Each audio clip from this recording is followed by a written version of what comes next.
ઘટના કંઈક એમ છે કે નવસારી પ્રાંત અધિકારી તરીકે જનમ ઠાકોર છેલ્લા 1 વર્ષથી વધુથી ફરજ બજાવે છે. તેઓ ફેબ્રુઆરી 2023થી ઓક્ટોબર 2023 બારડોલી ખાતે પ્રાંત અધિકારી તરીકે ફરજ બજાવતા હતા. ત્યારે નિતેશ ચૌધરી નામના ઈસમે પોતે મુખ્યમંત્રી કાર્યાલયમાં ફરજ બજાવતો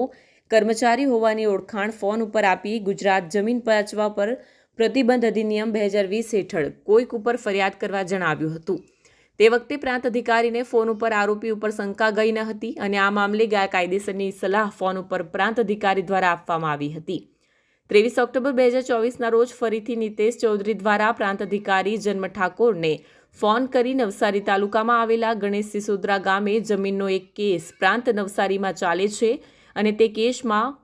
કલેક્ટર અને પ્રાંત સાથે મળીને કેસ પતાવી આપું છું તેવું કહીને કોઈ ઈસમે જમીનના ફરિયાદી પાસે ₹40 લાખ લઈ ગયો છે. આ વાતમાં સત્યતા છે કે કેમ તે ચકાસવા માટે પ્રાંત અધિકારીને વર્દી સોંપી હતી, જેથી પ્રાંત અધિકારીએ આ મામલે તપાસ કરતા જમીનના ફરિયાદી પાસેથી કોઈએ રૂપિયાની માંગણી કરી ન હતી. આ મામલે પ્રાંત અધિકારીએ નિતેશ ચૌધરીને માહિતી આપી હતી.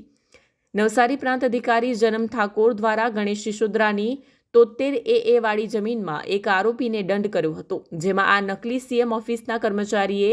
આડકતરી રીતે આરોપી એક પ્રતિષ્ઠિત માણસ છે અને તેમને બનતી મદદ કરવી તેવી વાત ફોન ઉપર કરી હતી. પ્રાંત અધિકારીને આરોપીને મદદ કરવાનો ઇશારો કર્યો હતો, જેથી પ્રાંત અધિકારી વિચાર કર્યો કે સીએમ ઓફિસમાંથી ગેરકાયદેસર કામ કરવા માટે કોઈ દિવસ ભલામણ આવી નહીં, જેથી તેમણે ફોન ઉપર વાતમાં વહીવટી કામકાજને લઈને કેટલાક સવાલો કરતા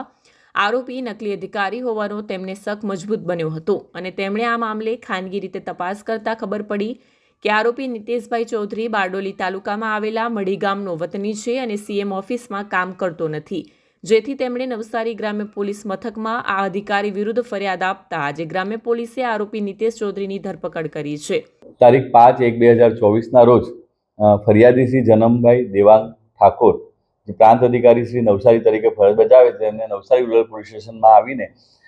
ભારતીય ન્યાય સંહિતા 2023ની કલમ 2004 મુજબની એક ફરિયાદ આપેલી હતી, જેમાં આરોપી તરીકે નિતેશભાઈ વનાભાઈ ચૌધરી રહે બાવડી ફળિયું મઢી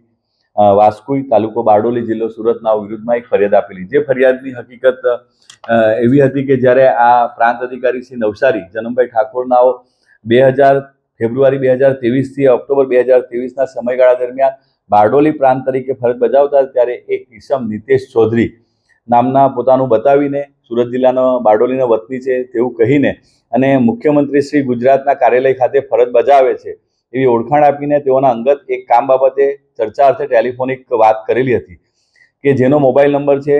9901913214નો હતો. ચર્ચાના અંતે આરોપીએ એમને લેન્ડ ગ્રેબિંગ બાબતે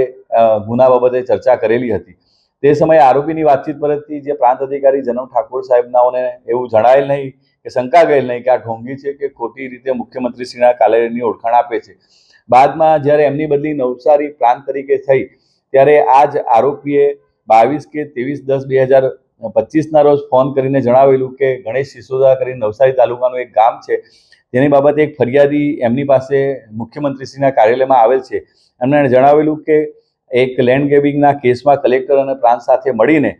કેસ પતાવી આપવા સારું 40 લાખ રૂપિયાની લઈ ગયેલ છે એવું એમ જણાવતા એમને તો સત્યતા શું છે એવું આ જે નિતેશ ચૌધરી છે એમણે પ્રાંત અધિકારીશ્રીને પૂછેલું, જે બાબતે એમણે જે કાયદા મુજબ કામ થશે અને કાયદા મુજબની કાર્યવાહી થશે તેમ જણાવીને એમને વાત પૂરી કરેલી હતી. પણ જ્યારે એમણે એવું કીધું કે એમનો કબજો લેવાનો છે અને એમના આ લેન્ડ ગ્રેબિંગ બાબતે એમને મદદ કરવાની છે એવું જ્યારે આ વિનીત ચૌધરી એમને જણાવેલું ત્યારે પ્રાંત અધિકારીની શંકા ગઈ કે આવી કોઈ મુખ્યમંત્રીશ્રીના કાર્યાલયમાંથી કોઈ ભલામણ કરી ના શકે એ બાબતે એમને શંકા જતા એમણે ત્યારે 30/12/2025ના રોજ જ્યારે પાછું એમણે વાત કરેલી ત્યારે એમણે પ્રાંત અધિકારીને પોતાનો સંપર્કથી એવું શક ગયેલ અને તેમણે જ્યારે તારીખ 2/1/2025ના રોજ પ્રાંત અધિકારી પોતાના ફોન નંબર ઉપરથી આજે વિનીત ચૌધરી જે કહેવાતા મુખ્યમંત્રીશ્રીના કાર્યાલયનો જે વ્યક્તિ હતો, ઈસમ હતો, એમને ફોન કરીને તેમની સેવા વિશે એક માહિતી માંગેલી કે આપ શું કરો છો. ત્યારે એમણે જણાવેલું કે હું મુખ્યમંત્રીશ્રીના કાર્યાલયમાં સાહેબને કોઈ મળવાનું કામ હોય તો હું એપોઇન્ટમેન્ટ લઈને એમને મળાવી આપું છું અને એમના અભ્યાસ વિશે પૂછતા એમણે જણાવેલું કે હું MA માસ કોમ્યુનિકેશન એન્ડ જર્નલિઝમમાં અભ્યાસ કર્યો છે અને છેલ્લા 20 વર્ષથી આ ખાતામાં મુખ્યમંત્રીશ્રીના કાર્યાલયમાં ફરજ બજાવે છે અને હું પ્રમોશનની રાહ જોઈને હું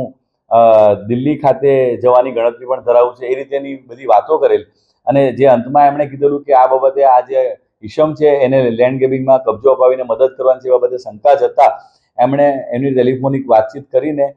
છેલ્લે એમણે ખબર પડી કે આ જે ઈસમ છે વિનીત ચૌધરી, એ ખરેખર કોઈ મુખ્યમંત્રી શ્રીના કાર્યાલયનો કોઈ ઈસમ નથી, એ કોઈ બીજો જ માણસ છે. એ બાબતે ખરાઈ કરી આવતા એમણે આજરોજ નવસારી રૂરલ પોલીસ સ્ટેશનમાં આવીને આજે નીતેશભાઈ વનાભાઈ ચૌધરી રહે બાવડી ફળિયું, મઢી વાસ્કોઈ બારડોલી, જે સુરતના હોય, ફોન કરીને મુખ્યમંત્રીશ્રીના ગુજરાતના કાર્યાલયથી બોલે છે તેવી રાજ્ય સેવક તરીકે નામ ધારણ કરી રાજ્ય સેવક તરીકે ખોટી ઓળખાણ આપીને નવસારી તાલુકામાં આવેલ સિસોદરા ગામમાં જે